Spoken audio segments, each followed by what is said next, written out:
पूजन करते समय, तुलसी को जल चढ़ाते समय, अभिषेक पूजन करते समय, घर में आप पूजन कर रहे हैं उस समय पर तुलसी को जल चढ़ा रहे हो, उस समय पर पीपल की पूजन कर रहे हो, उस समय पर बेलपत्री का पूजन कर रहे हो, उस समय पर आंवले का पूजन कर रहे हो, उस समय पर या कोई पूजन भजन आप कर रहे हैं उस समय पर दरवाजे पर अगर 3 सामने खड़े हो जाते हैं तो ये समझ लेना कि आपकी पूजा को भगवान ने स्वीकार कर लिया।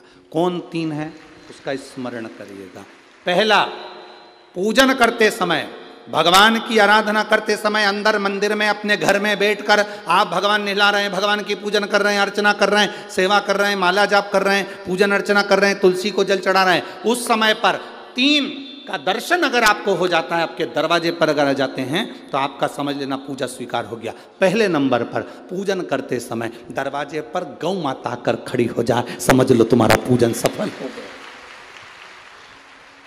आप पूजन कर रहे हैं अंदर से, गाय रंभा रही है, आप पूजन कर रहे हैं अंदर से, गौ माता गौमूत्र कर रही है, आप पूजन कर रहे हैं अंदर से, गौ माता गोबर कर रही है, आप पूजन कर रहे हैं अंदर से और गाय दरवाजे पर आकर खड़ी हो गई। तुम्हारी अर्चना में, तुम्हारी आराधना में, तुम्हारी साधना में गौ माता तुम्हारे सामने आकर खड़ी हो जाए। पूजन के समय पर अचानक आकर तुम्हारे द्वार पर, तुम तुलसी को जल चढ़ा रहे हो, तुम्हारे दरवाजे पर आ जाए। और मेरा विश्वास कहता है, यहाँ जितनी मेरी जीजियाँ बैठी हैं, यहाँ जितने मेरे जीजा बैठे हैं, ये मेरा विश्वास कहता है आपके साथ कभी ना कभी ये जरूर हुआ होगा, पूजन के समय पर गौ माता का दर्शन होता ही, ये मेरा विश्वास कहता है।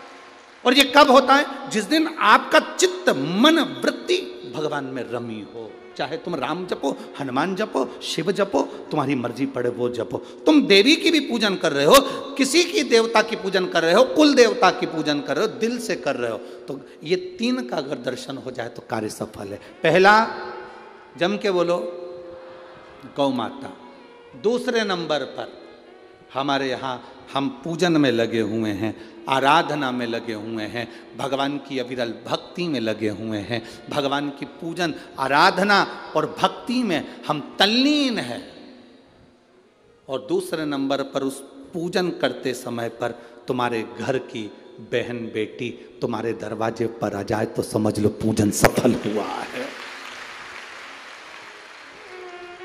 क्या बहन बेटी के आने से पूजन सफल हो सकता है?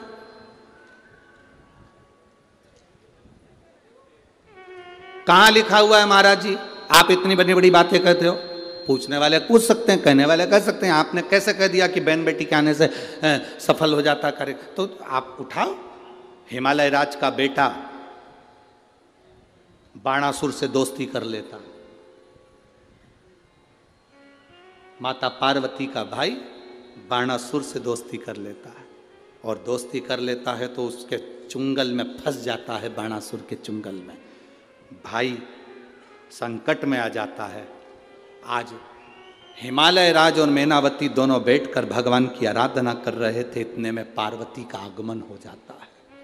पार्वती ने आते से ही देखा, पिताजी आप आराधना कर रहे हो, पूजन कर रहे हो, किस लिए, क्यों?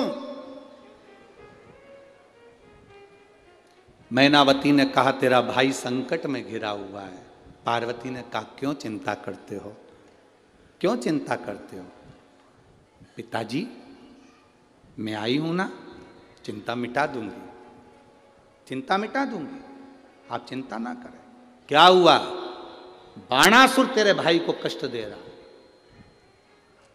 बेटी पार्वती ने संकल्प ले लिया, उस बाणासुर का अंत मैं करूंगी।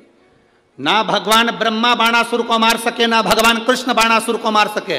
बाणासुर की कन्या भगवान कृष्ण के पास में, वहां उनके पौत्र के पास में गई, भगवान कृष्ण का युद्ध बाणासुर के साथ हुआ, 1000 भुजा, तो बाणासुर को भगवान कृष्ण नहीं मार सके। बाणासुर को न नारायण मार सके, न ब्रह्मा मार सके, बाणासुर को न शंकर मार सके, क्योंकि शिव ने तो वर दिया था। बाणासुर को केवल मारा है तो माता पार्वती अर्धकुंवारी बनकर संहार कर कर चली जाती। कोई तुमसे पूछे कि सियोर वाले महाराज ने कहा कि बहन बेटी के पूजन करते समय अगर बहन बेटी आ जाती है, पूजन करते समय हमारे घर की बहन बेटी, तुम्हारे कुल की बहन बेटी, तुम्हारे घर की बहन बेटी तुम्हारे दरवाजे पर आ गई, भले तुम उसको कुछ दो मत दो, पर बहन बेटी अगर तुम्हारे पूजन के समय पर तुम्हारे क्यों आप लोगों के ऐसा नियम है कि नहीं हमको नहीं मालूम। हमारे यहाँ तो ऐसा नियम है कि जब भी घर में कोई बड़ा आयोजन होता है, शादी होती है, फंक्शन होता है, कोई उद्यापन होता है, कोई चीज़ बड़ी करते हैं, तो सबसे पहले फ़ोन बहन बेटी को लगाते हैं कि हमारी बहन हमारे यहाँ आए, हमारी बेटियाँ, हमारी नंदे हमारे यहाँ आए, हमारी बुआ हमारे यहाँ आए। अब पूछोगे गुरुजी ये प्रसंग बहन बेटी को बुलाने का तो भगवान कृष्ण के यहां से चालू हुआ।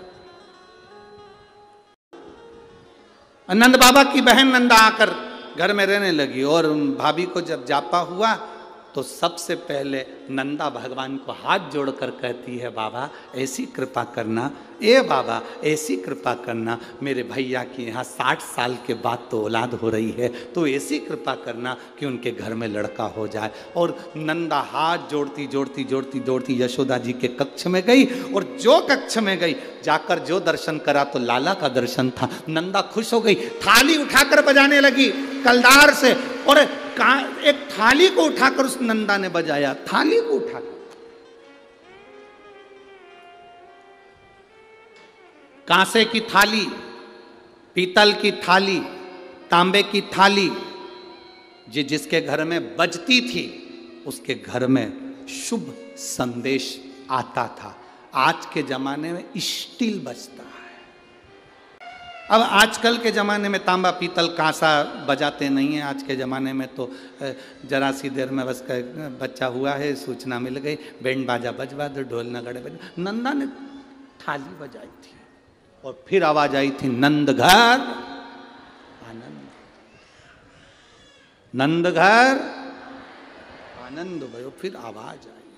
भजन करते समय स्मरण करते हुए, नाम जाप करते हुए 3 का दर्शन हो जाए, तुम्हारे दरवाजे पर आ जाए, जीवन की सफलता मानना, पूजन सफल मानना। पहले नंबर पर जम के बोलो गौ माता, दूसरे नंबर पर बहन बेटी, और तीसरे नंबर पर हैं संत गुरुजन, जो निष्कपट भाव के, जो तुम्हारे दरवाजे पर कुछ मांगने नहीं आए हैं।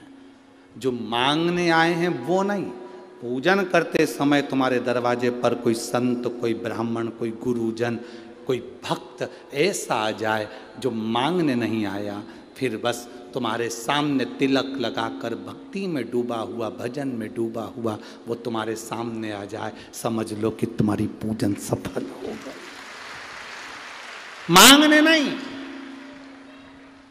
मांगने नहीं, केवल आया, भजन गाया, सीताराम कहा, हर हर महादेव कहा, श्री शिवाय नमस्तुभ्यम कहा, जय श्री हनुमान जी कहा, और वो अपना चले गया। तुम्हारे दरवाजे पर मांगा नहीं उसने। असली संत तुम्हारे दरवाजे पर गुरुजन, ब्राह्मण जन, भक्त जन, कोई भगवत प्रेमी तुम्हारे दरवाजे पर दर्शन हो जाए पूजन के समय पर, समझ लो कि उसने स्वीकार कर लिया,